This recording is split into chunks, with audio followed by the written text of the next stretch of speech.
بعد انتهاء ضجيج كأس العالم وانطفاء الحماس، الآن وجب الكلام. في عصر كأس العالم زرعوا في أذهان الشباب أن العزة في الانتصار بالكرة، وأن النجاح والفلاح بأخذ الكأس، ومن يتميز فيها يصبح قدوة لشبابنا وأجيالنا.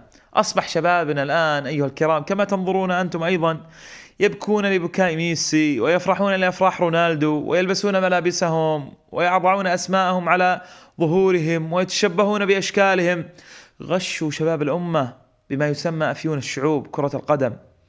فأي تفاهة وصلنا لها. لم أرغب حقيقة بالكلام والتعليق، لكن لما نرى يا أخوة السيل الجارف الذي انجرف الآن مع كثرة المصفقين أصبح الكلام واجبا. فإليكم الحقيقة، لماذا خسرت السعودية والعرب في كأس العالم؟ حتى نجيب لابد أن نعود إلى الزمن الغابر، زمن العرب الغابر.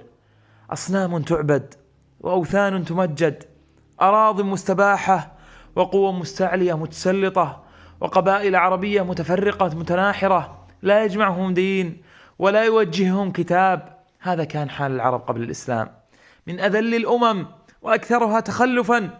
فلما بعث النبي صلى الله عليه وسلم سطع النور وأصبحوا أعز أمة، فتح الله عليهم البلدان وأصبحت لديهم أقوى رابطة الإسلام، وحكموا الأرض من شرقها إلى غربها. فأمة العرب لا عز لها ولا نصر ولا رفعة إلا بالإسلام فقط، أما بغيره ستصبح أمة ذليلة. فمن ظن أن عزها سيسطر بالملاعب وأن الرياضة هي الطريقة المثلى لإيصال رسالة العرب كما يقول المحللين الآن فهو واهم. ومن ظن أن عز العرب سيكون بالقومية العربية والوطنية فهو واهم أيضا. انظر لما قال عمر رضي الله عنه لما ذهب إلى بيت المقدس ليستلم مفاتيح بيت المقدس عند فتحه. قال له أبو عبيدة: أعلى هذا الحال يا أمير المؤمنين وأنت أمير المؤمنين؟ على هذا الحال ثياب الرثة وهو يسوق الجمل ويحمل حذاءه معه؟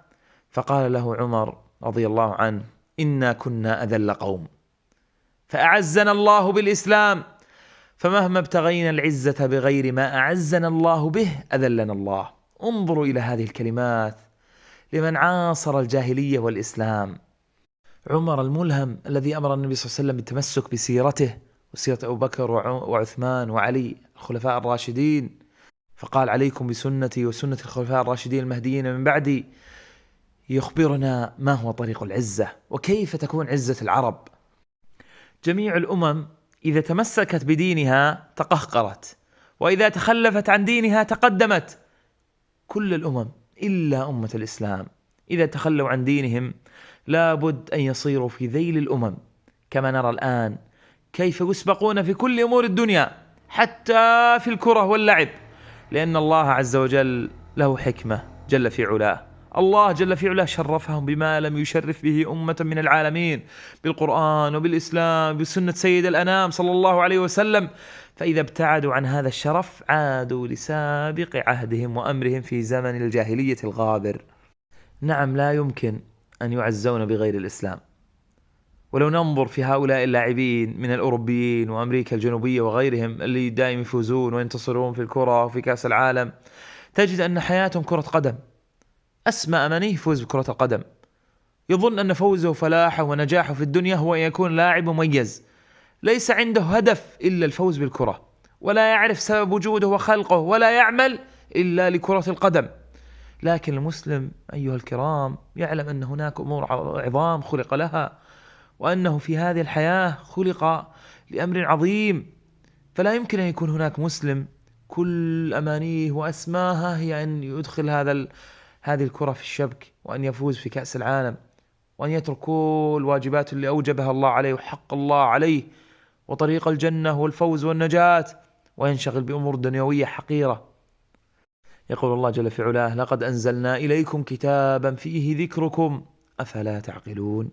يعني فيه رفعتكم ومجدكم وعزكم لمن تدبر معانيه وسار بدربه.